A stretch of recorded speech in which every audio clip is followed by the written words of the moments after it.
Te reo ererangi o te mānia. This episode was produced in Otatahi by Plains Media, with support from New Zealand On Air. I have Elizabeth Goodwin with me from Awhi Ngā Mātua, who work extensively with whānau whose children have disabilities and or are neurodiverse. It's always a pleasure to talk to Elizabeth. She comes with energy and lots of heart, and she's going to talk us through all things Awhi Ngā Mātua. Thanks for joining us for Being Real Parents with me, Anna, and my colleague and buddy, Kate. We work in the parenting space. And it's here where we'll talk about our worlds as parents, the good, the not so good, and the hilarious, and mix this with what we know about behaviour and psychology. Elizabeth, so lovely to see and speak to you again. You too. Happy New Year. I know. 2026. So you and I have had a kōrero in the past, and we decided we needed another one to talk through all things Awhi. Do you want to just give us a bit of background on Awhi Ngā Mātua, and then we can take it from there? Because I just want to hear you today. That's my job. Well, I hope I don't disappoint. So Awhi, as I think I talked about last time, I don't want to repeat myself, but came out of research that I did with families, with parents, that talked about lack of connection and knowledge or resources. And so I thought there must be a way that we can fill that gap. And I got some funding from Oranga Tamariki, actually, initially. And I went to IHC and asked if they'd like to partner with me to get this going. I have a long history with IHC. My daughter received their services, and I've been on various committees and things. So I knew that they had the sort of size for this to be sustainable. Nice. And I knew they had the most extraordinary library. And I think that knowledge and resources is such an important thing when you are entering a different new world. And I thought that link was really important. So we tried to set up an online community, but didn't quite get the tech right. And COVID came along and we set up a Facebook page that took off, and we worked really hard at building a community around that. I mean, it was sort of start-up-y. We tried things and did different. And we are now at the stage where we have a full-time employee working in the IHC who is slowly building a website that that links to the library and resources and shares knowledge, but also we want to build the parent voice on that website, and to have parent stories and parents sort of building community through it. Yeah. And having explored other ways of doing it, we've sort of got to the place where we're going to do that quietly and with parents alongside and at the middle of it, and just go from there. We got very politically active last year around cuts, and that was amazing, and lots of people got on board, and we gave 100 stories to the minister and to the world and tried our best to influence. That, in a way, is stressful for parents to be involved in political action, and we thought we need to be political. So going more into IHC and being attached to IHC advocacy and the library and the family whānau coordinators on the ground gives us an opportunity to do that in a really safe and building way. And so that's where we are now. And we've got the wonderful Gemma Richardson working really hard on doing that in a really sort of organic way. So, it's going to take time and build trust, but we feel like after sort of several years of experimenting and going down different ways, this is the way to do it kindly, slowly, and deeply. That makes sense. That does make sense. I'm really struck by the 100 stories. I think that's a beautiful approach. Yeah. And then I'm also really struck by you saying that it's stressful for parents to be political, but I was also thinking it's stressful for parents to be advocates for themselves, well, for their children and their families. And that's just such a bugger, all of it. It's, it's really interesting. I mean, I really got very politically active back in the day around inclusion in mainstream schools. And that, in a way, is where I found my community. We were really focused on doing that. There were a group of us, I lived in Auckland then, who I stay in touch with the people in that group. But it was also, we'd go to meetings and it was cruel the way parents treated each other and the way we fought with professionals and all of those things. And now the world's so much more complicated because there's the online world. And so we're all a bit hard. And also, the world around us is changing dramatically, and there's a sort of frightening aspect to that. So it's important to be politically active. It's important to advocate for your child. But how can you do that in a way that is part of a community with support where you feel cared for? Which sort of brings me to one of the sort of founding values of Awhi was to build agency. So to build that feeling of parents thinking, I can do this. This is something that I know what to do. I've got support to do it. Parenting my child is great, Love that. And that can take time. And the research that we did talks about the importance that to build agency, you need connection. You need to not feel other and isolated and different from the people who traditionally were your whānau or your friends. And you need to feel like you know what you're doing. So you know how to do the simple things around caring for a child, which are very foreign often. Yes. You're listening to Being Real Parents on Plains Media, broadcasting on 96.9 FM, streaming live and available as a podcast on plains.org.nz. When you say that's foreign, Elizabeth, what do you mean by that? Yeah, that's a good question. So, I mean, there's so many, of course, variables because some people, their child's disability isn't evident. They're a baby. Ah, yes. And others happen later. But, for example, it may be that you have to feed your child in a different way, that they're not able to, they have to be fed with a bottle with a special teat, or they might need to have a tube, or you might have to hold your child in a different way. They might have to sleep in a certain way in bed. I know Jessie had to be hooked up to a monitor.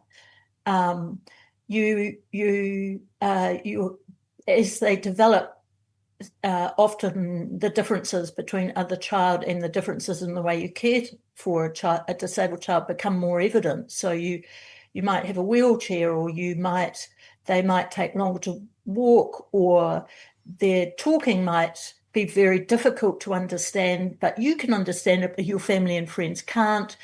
They're not doing what other kids do. They might have peculiar behaviours.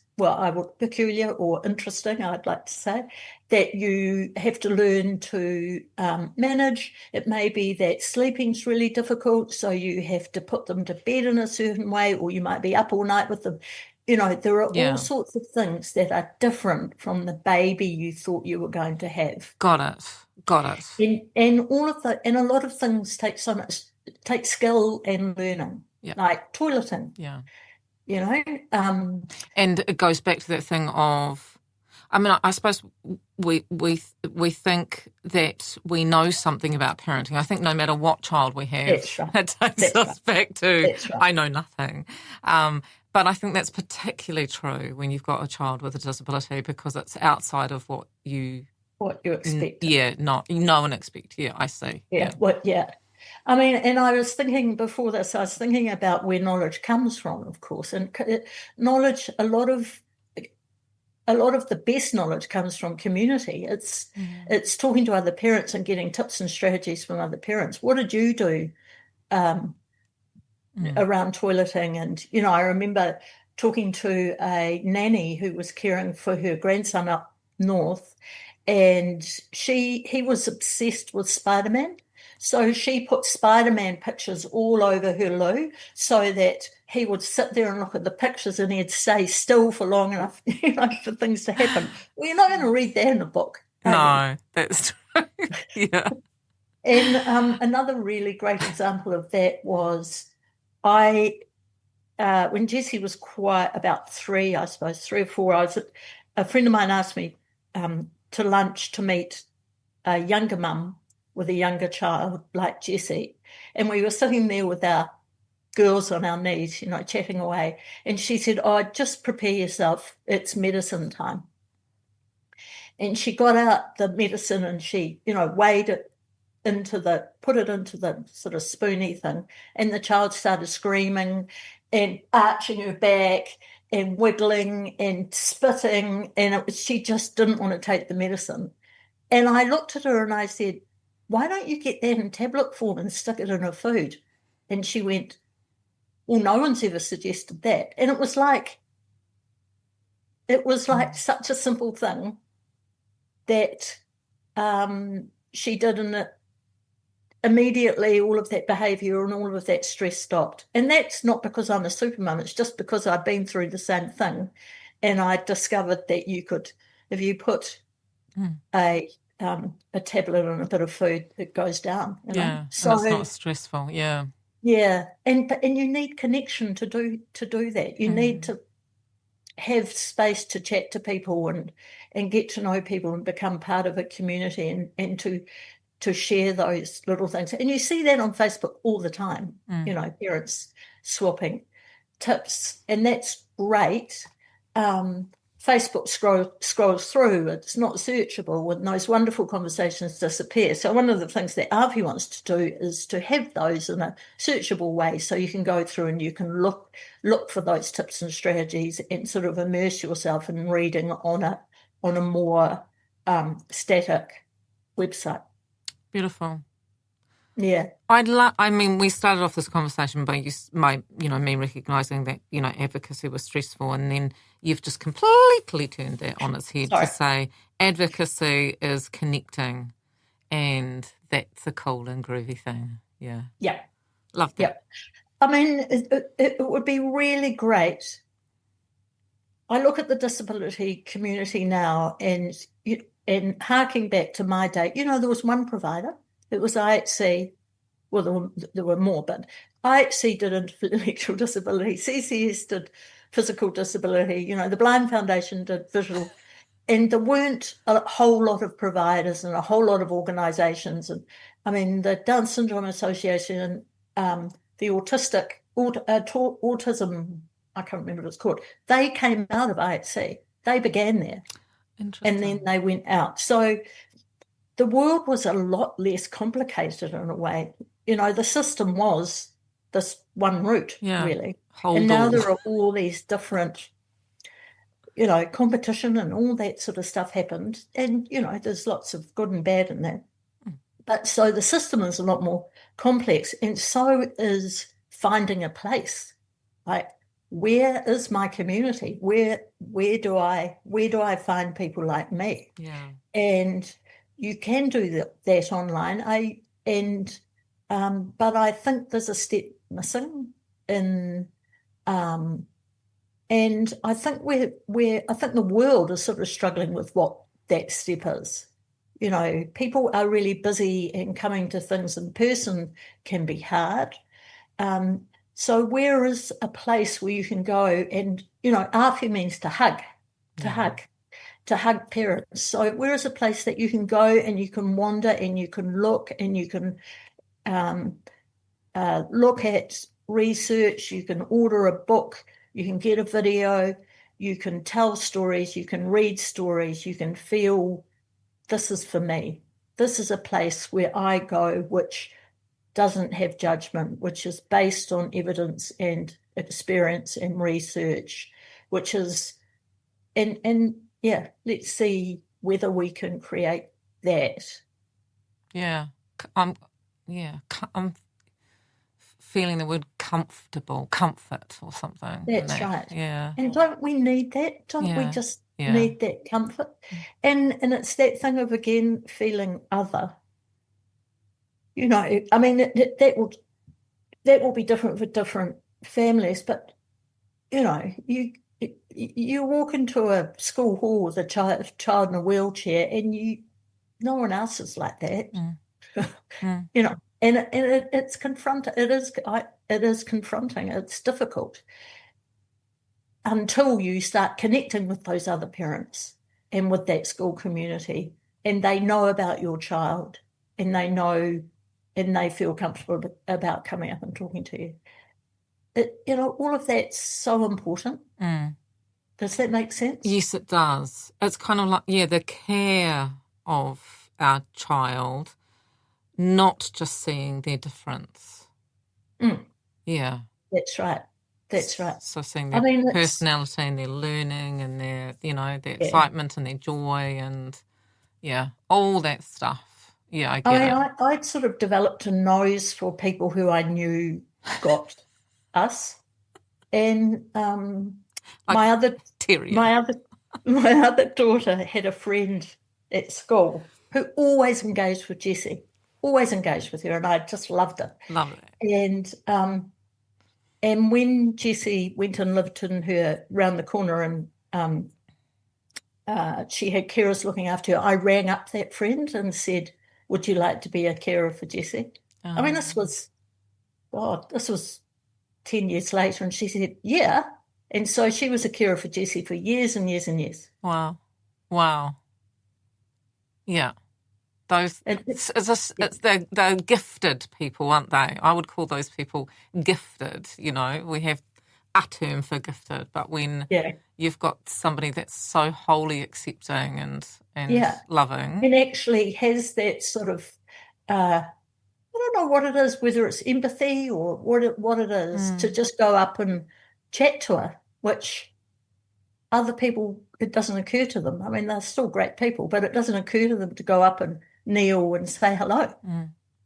Anyway, she was a great carer. So, love that.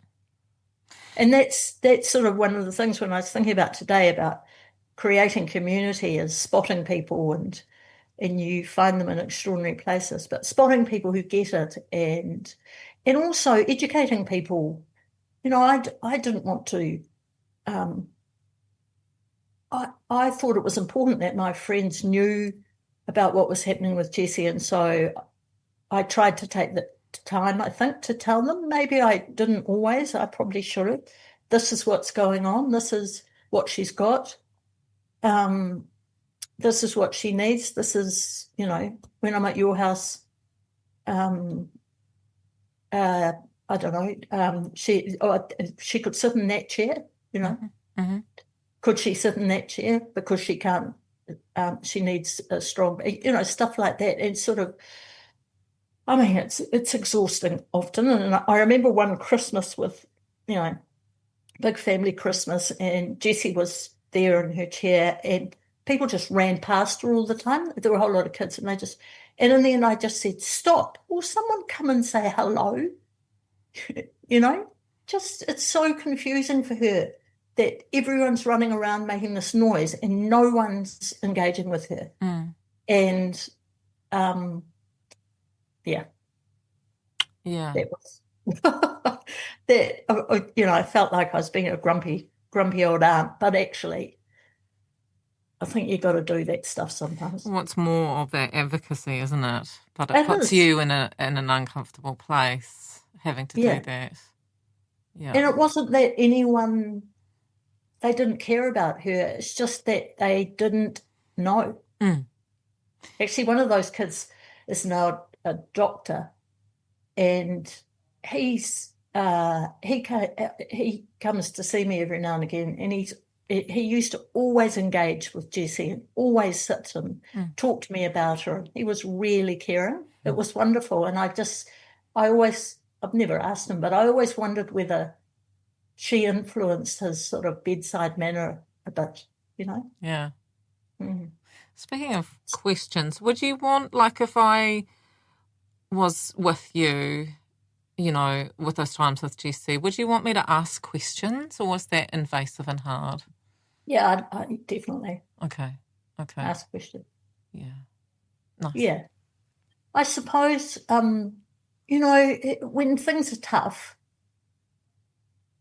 our friends are so important, but not all friends can do it. Yes.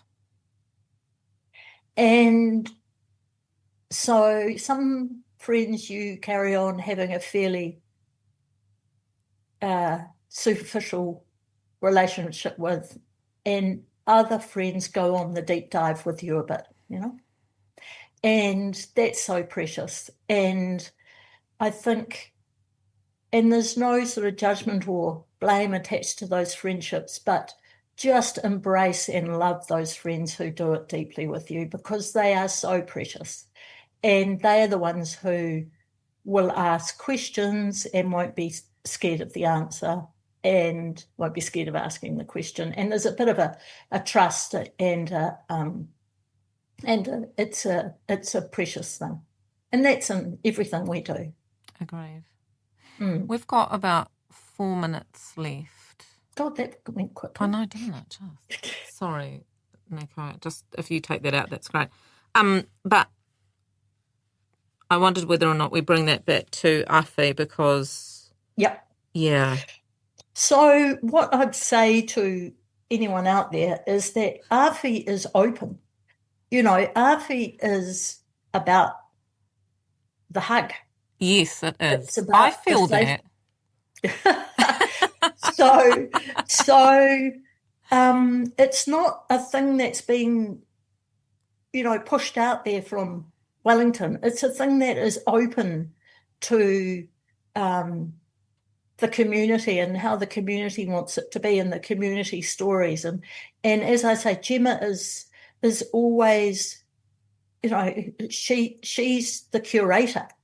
And so if parents or whānau would like to get involved and like to tell stories or ask questions, just get in touch. It's awhingamātua.org.nz. So,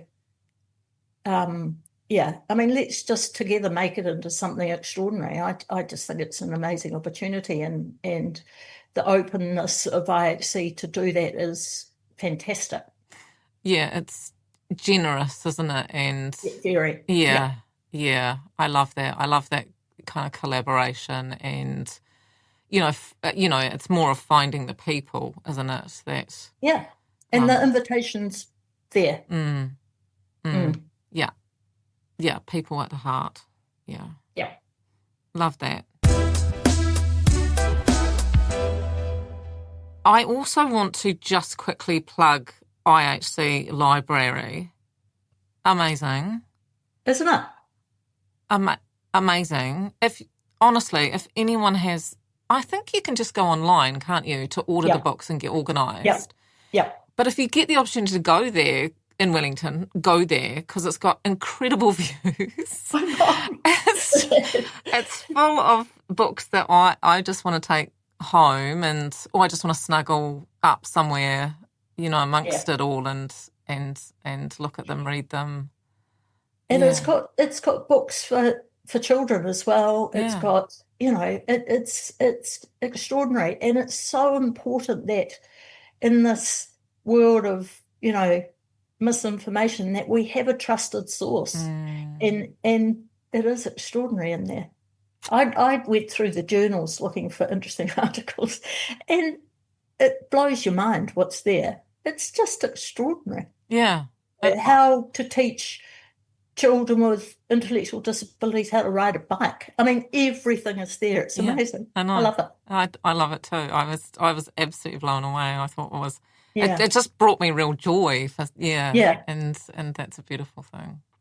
Yeah. Thank you so much, Elizabeth, for coming back and talking to me. My pleasure. Oh, my pleasure. And we will remain in touch.